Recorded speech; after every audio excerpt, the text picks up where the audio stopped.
today's frame is with the most successful manager in the history of British football. It is Sir Alex Ferguson. It's an absolute pleasure to have you here. Me too, John. And a massive fan of snooker. Yes, I am, since a little boy. Yeah? Played when I was 7, 8 years of age in the local clubs in Govan. Yeah. You know, it's always been there. Yeah, and yet someone, as Jason was telling me, you have a snooker table at Pataudry in the gym or something? Yes, I did, yeah. I played in that a few times. Caught a few of them idling in there when I was on the track. Right, go on then, we'll let you break off. We know you're a competent player. How's the pace of the ball? Oh, look at this. He's just tested. Fast. He's tested the table. Fast on my table. Is it? Oh, yeah. Well, hopefully this won't be quite as competitive as when you play your brother in the house, because Jason was telling me it gets a bit serious. Agony. Well, that's not that quick. That's not too bad. That's about it. So you've watched the snooker for what? How many years on the TV? Have you Watch it every year. Every year? Well, all the competitions, you know, usually. Particularly the World Championship, yeah. Yeah. So you started watching the 80s on the TV with Dennis and Ray Reid and Steve and everybody. Yeah, and I know Dennis, and I played Dennis and the boy Swales. Joe Swale, Joe Swales, yeah. Yeah. Played him in a charity game once. I'm trying to open them up and leave you in, but as usual, I've played safe. Dear me. That was near. Sir Alex, I notice you've actually brought your own cue. Now, this is quite professional. Oh. What's the history behind this cue you've got? Well, this was presented by Ken Doherty to me when I retired the first time. So what happened when you came he's back? He's never phoned me again. Never heard from him again. He's probably wasn't paid for it. See, that's what I'm saying. How about your glasses? Yeah, it's difficult. We should have got Dennis to lend you his glasses. Yeah. Yeah, you need the upside-down glasses. Do you want me to hold them for you, Sir Alex? There we go. Now, it's not just the cue. You've got your own table in the house. Yes. You're a collector of snooker memorabilia as well. Have you got anything I've got else? Dennis presenting me with the set of balls he won the World Championship with. Oh, from 85? Yeah. Fantastic. Yeah. Oh, that is a set to keep. It is. And actually, I was going to ask you about that because I was doing a wee bit of digging, and that weekend, 27th, 28th of April 1985, you were at Aberdeen. Won the league. Isn't that you won back-to-back League of the Fourth, yeah. That's right. So what's your memory? Won each. Yeah. What's the memory of the whole weekend then? We had to go to a supporters do up in Dufton, which is right in the very north, you know, up in near Speyside, up where all the whiskey is made. And we travelled up in the car, my physiotherapist and Kathy and his wife. And we had to go up there. And that was been the Sunday of the final then. Sunday yeah, I was, remember it well. I mean, I remember Steve Davis's shot they missed. Do you remember? Don't worry, Steve remembers it now. Does he? The ball was just a bit there, wasn't it? Yeah. And he overcut it. Overcut it, yeah. And then, of course, we keep winding Dennis up because every time he pots a ball now, we give it that one where he gives it. Yeah, all that we give him. But you know, I think everyone is pleased that Dennis won it. I mean, Steve is a great player. Absolutely. Without question. Absolutely. But when an outsider wins it, you're always voting for the outsider anyway, aren't you? And I knew Dennis anyway, so I had every reason to.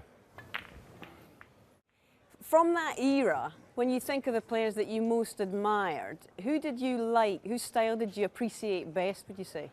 Well, I think because he was Scottish and when Steve Henry hit that role, yeah. He won it, 7 years in a row or something? He's fantastic, phenomenal achievement. That was I think I was more interested in what Steve was doing at that time. Now, I came home on a flight a few years ago and I was with Paul Ince, and he told me, and it still rankles with him, by the way, but you used to play him competitive matches on the snooker table, didn't you? And you used to beat him as well. I did. He was playing Viv Anderson at Mortimer Hall. We were up there preparing for a game, and players had been in the gymnasium and did the massages and all the rest of it, and he's playing Viv, and I says, I'll play the winner. And you know, Ince, the governor, well, you don't know, you can't play. So he wins. I says, right, give me a start. He says, 3 blacks. So I beat him by 1 black ball. He says, right, 2 black balls. I beat him again. Viv Anderson says, I think he's having you on. So I'm in the house, the summer, phone goes, Ince, what are you doing? I said, no, nothing. He says, I'm coming to play you. So he comes with Claire, his wife. So I said to Claire, go and have a cup of tea with Kathy. He says, she says, no, I can't, I'm not allowed to leave. I said, what? So she sits there, and I battered him, honestly. I battered him. And he turns and he blames square. Yeah. Well, honestly, it's not gone because when I saw him, and honestly, it's still rankling. Good. Well, he can clearly play here, John, definitely. Oh, Alec. You see, that's just pressure. That's pressure, definitely. But you know, flukes it. So, Alex, in terms of what's hard about this game, what do you appreciate about what the top snooker players go through when they're out there in that arena? And there's really not much they can do when the other fellas I at the think table. this is an example of when it's a 1v1 situation, like in tennis or golf. The key element is concentration. But I always think that, okay, I think most players are playing in the World Championship, for instance, are fantastic talents. They're skillful players. That if they were playing their pal, they would probably have 147 breaks, you know, whatever, they could do all that. But under pressure, the concentration is the most vital thing of all. And you remember, No, go on. You remember like Cliff Thorburn and the Welsh player? Terry Griffiths. Yeah. I mean, they took ages. Well, I played Brian Robson last week at Cheltenham. Agony. Was it? He was a week in jail. Longer than a week in jail playing his shots. He was taking 5 minutes for every shot. He's trying to put you on. And that was Brian Robson. Determination, concentration, every shot. And it's concentration, I think, is the most. I don't know what you think. No. Listen, believe you, man. I think it's one of the first things that go. It's the hardest thing to maintain, that's for sure. Of all the different sports, not football, not snooker, who do you admire as a sportsman or a woman, and why? Well, I like people who probably mirror myself, have a determination about things. You see Djokovic, for instance. Yeah. He's a winner. Yeah. When you see him, it's every trick in the book. When he's not doing well, he gets an injury, stops the flow of the game. You know, he's got a Mourinho thing about him, you know. Yeah. And I mean, some great footballers you have to take examples of.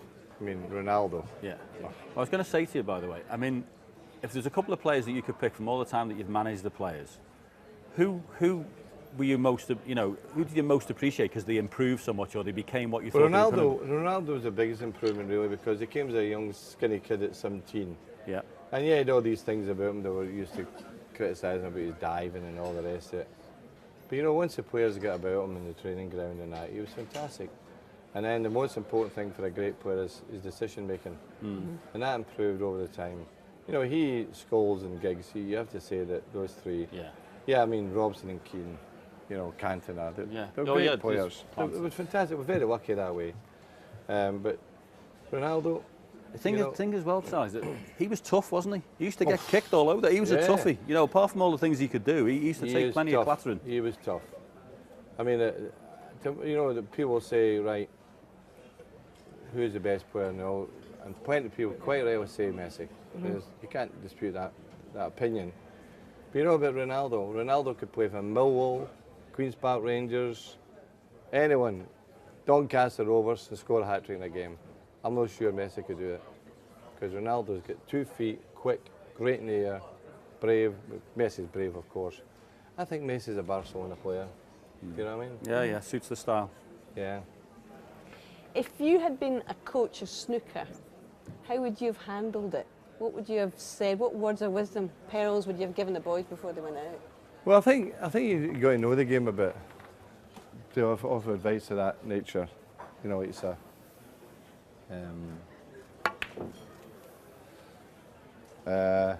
And I think that if you go to that part of the concentration part of the consistency, and through that you can build the confidence of people. You can't.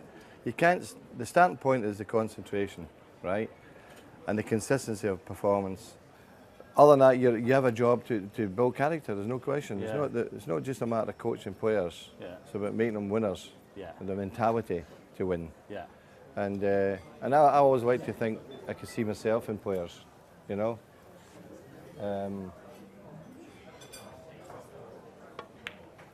You're playing rubbish.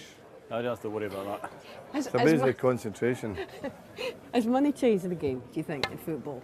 I mean, you're talking about whether you can spot a character who's a born winner, whether they're playing for a tenner or whether it's £100,000 a week. Can you spot that quite quickly? I don't think the good players that money matters. I really don't. I don't think it matters one bit. I think winners are winners. It wouldn't matter if they're on £10 a week and £1 million a week. I strongly believe that. I think maybe from the lower levels, I think that a lot of players look upon a survival or look upon that as an earning, and it's important to them. But the really top players, I don't think it matters to them. No, I don't. It is either in you, isn't it? I think some people are they just want to win, don't they? They just want to win. Yeah, definitely. But because sorry. because of the amount of money that's coming in now, do you think that it's actually changed the way managers have to manage? Looking back at the start of your management career, would you change anything now, knowing what you know? We have to change. We have to accept change. It happens, and like for instance, sports science changed a lot in my time, and you have to embrace that. Look upon the good parts of it. You know, I always think that what I didn't want was gimmicks. I said that to the medical staff. I said it to the sports science. Don't bring me gimmicks. You know, something that's substantial, works, and improves us. That has been a big change. The change that maybe people look upon is there too much money in the game? Well, you know, the best players deserve to get paid, because if you look at individual sports like tennis players or golfers, the money they earn, I don't see why top footballers shouldn't get paid what their quality, their talent deserves, really, to be honest with you. And I don't think that's wrong.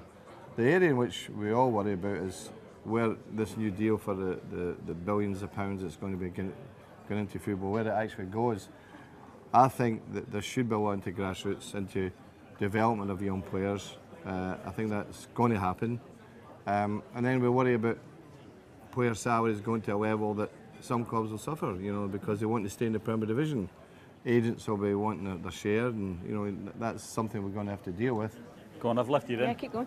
You're with me? I've left you in. Thank you.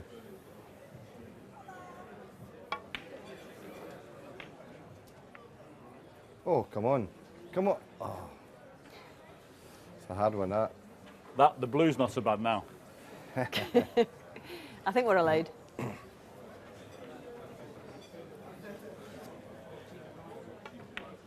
Now, is there any particular aspect of no longer being a manager that you miss?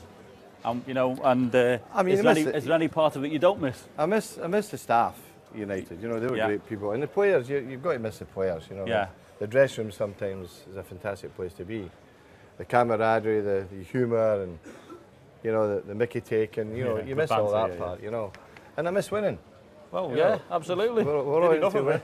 We're all in to win. Yeah.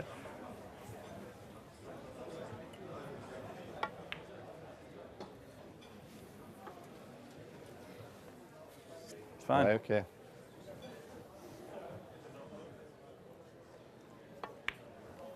Get in. Oh, how did that not go in? Hit the post. There's somebody below there. Good shot. I know you were saying you miss winning, but you know, you look back and it was at 49 major trophies.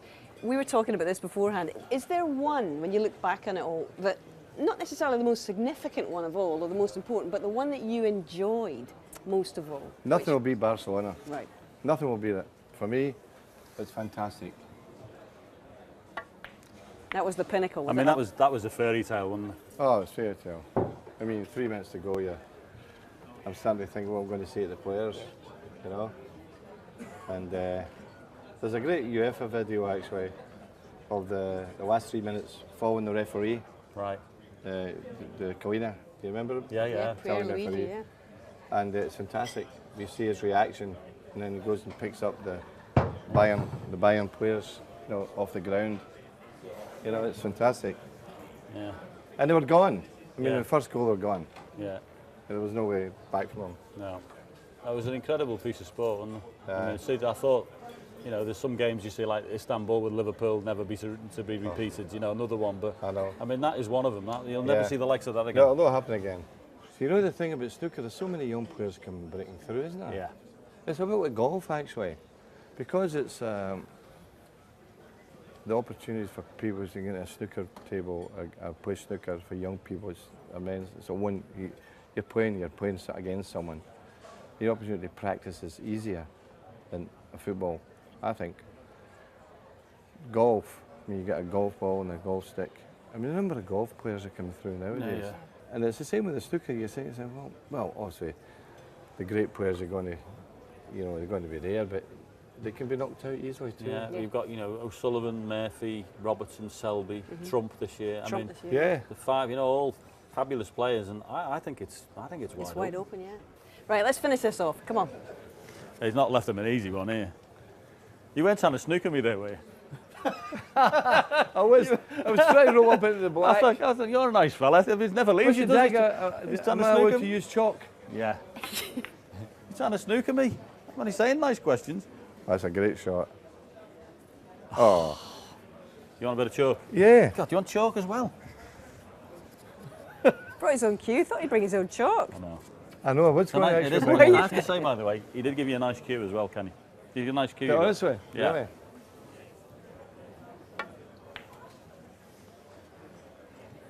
Oh, slow, slow, slow. This table doesn't do slow. It's No, I know. fabulous.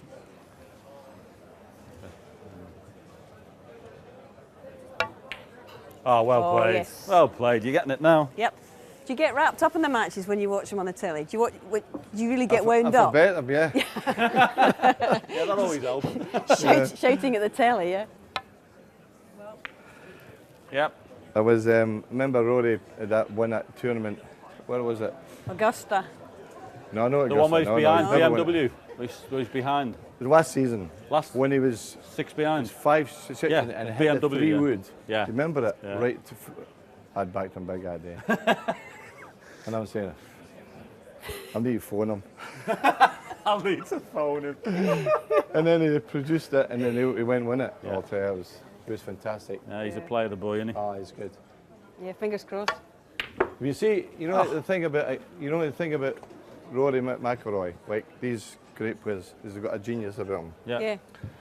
He tries shots, you say to yourself, what are you doing? But because he's got that genius part of him, sometimes it doesn't work, but when it does work, unbelievable. Yeah. I mean, it's just so fantastic. Oh, he's on a roll. I'm what not going to is going interrupt on him here? now. Well, I'll tell you what, there's the shot of the championship. Just flick the red off. Headlines. Absolutely brilliant. Brilliant. Is that it? Well yeah, done. well, you've hammered me. What can I say? Thank you much. Well done. Thank you Fantastic. so It's a much for pleasure coming. to It's come been in. an absolute Pleasure. delight to speak to you. Thank you so Next. much, Alex. Well Oh, done. brilliant. Great stuff.